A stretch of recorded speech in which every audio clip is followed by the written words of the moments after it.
Oi, gente, tudo bom com vocês de novo? Tô aqui, vamos continuar falando então de Marx? Não vamos perder tempo, tá bom? Então, olha só, como eu estava falando com vocês no nosso vídeo anterior, Marx, ele vai enxergar o trabalho como o grande motor de transformação social. E esse trabalho, ele vai chamar de modo de produção. Como assim? Modo de produção era a forma em que essa sociedade se relacionava, certo? Para isso, Marx criou também um conceito denominado estrutura e superestrutura. Vou explicar rapidinho aqui para vocês poderem entender, certo? Olha só, estrutura é a relação de trabalho em si. É o modo como as coisas são produzidas. É a relação entre entre o trabalhador e o patrão. Essa é a estrutura. O que é a superestrutura? É a cultura. Então, para ele, as relações sociais, primeiramente, ela é moldada pela economia, pela forma que a economia é gerada. Então, como a produção é feita. Então, na estrutura, nós vamos ter a relação entre trabalhador e patrão, certo? Então, ou seja, a superestrutura é tudo aquilo que vai estar no entorno dessa relação. Nós vamos ter o Estado, nós vamos ter a cultura, nós vamos ter a religião, nós vamos ter as artes, ou seja, tudo aquilo que é formado no entorno a partir desse modo de produção é chamado de superestrutura. Então, as sociedades, elas vão sempre ser entendidas a partir dessa dinâmica de estrutura e superestrutura. Para poder determinar os modos de produção ao longo da história, ele fez uma cronologia que eu vou falar um pouquinho aqui para vocês, certo? Então, para Marx, inicialmente, o homem, ele vivia basicamente para suprir as suas necessidades básicas, que era alimentação e moradia. Então, desse modo, esse homem, ele vivia de modo cooperativo, porque ele produzia apenas aquilo que era necessário para sanar as suas necessidades imediatas. Desta forma, o homem, com o passar do tempo, vai elaborar novas técnicas de produção e, com isso, ele vai produzir além do necessário. Esse homem produzindo além do necessário, nós vamos ter o chamado excedente, aquilo que sobra. Então, a partir desse excedente, nós vamos começar a ter uma divisão social do trabalho. Essa divisão social do trabalho, ela vai ser levada a uma hierarquia social, certo? A partir do momento em que nós tivermos essa hierarquia social, esse homem, ele vai deixar o modo cooperativo no qual ele vivia e vão começar as dinâmicas de exploração de determinadas classes sociais. Então, aí nós vamos começar a ter a dinâmica da luta de classes. Daí nós vamos ter o início da exploração, certo? De uma classe sobre a outra. O primeiro modo de produção que Marx descreveu foi o modo de produção escravista. Dentro da dinâmica do modo de produção escravista, esse ser humano, ele não era visto enquanto pessoa, ele era visto como um objeto. Então, olha só, aquele que explorava, ele via o explorado, no caso o escravo, como sendo uma parte da sua propriedade. Ele faz parte dos meios de produção, certo?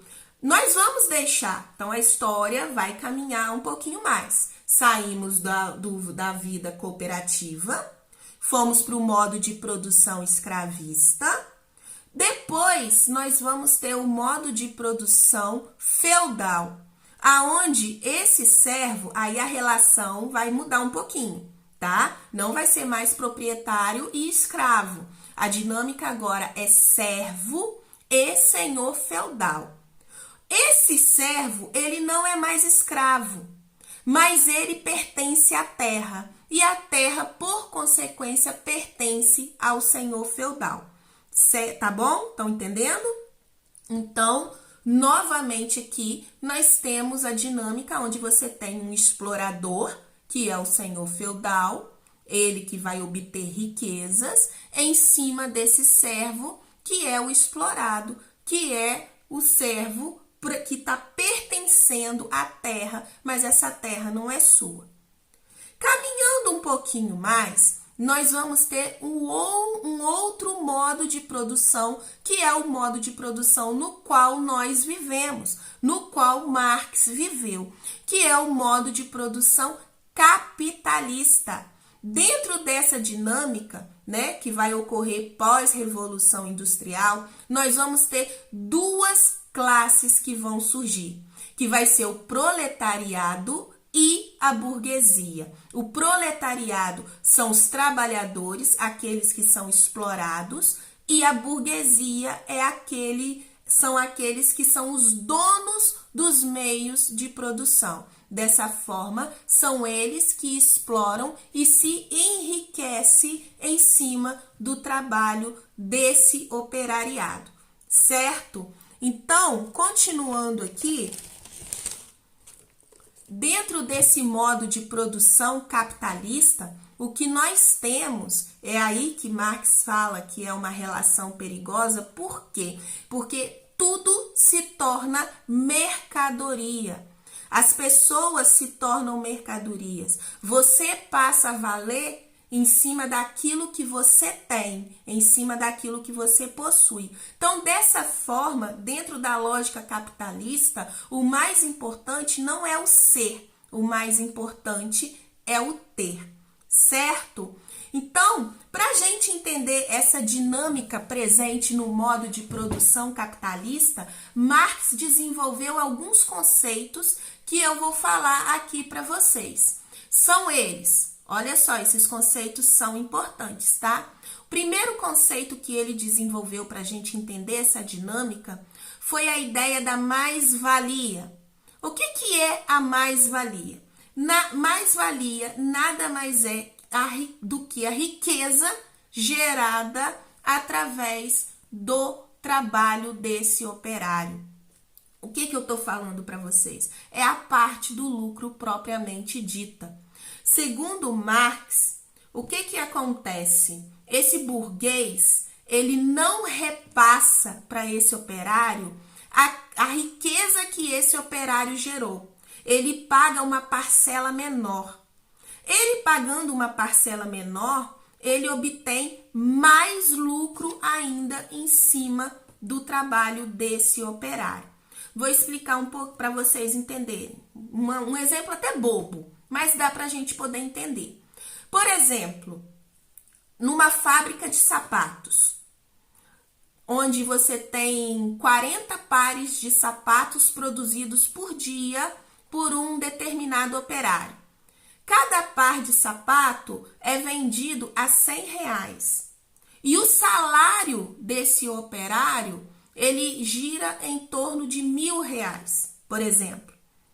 Você descontando, né, o que é gasto com o ambiente, o que é gasto com o maquinário e o que é gasto com esse operário, não chega à metade do lucro que esse operário produziu para esse burguês em um único dia de trabalho.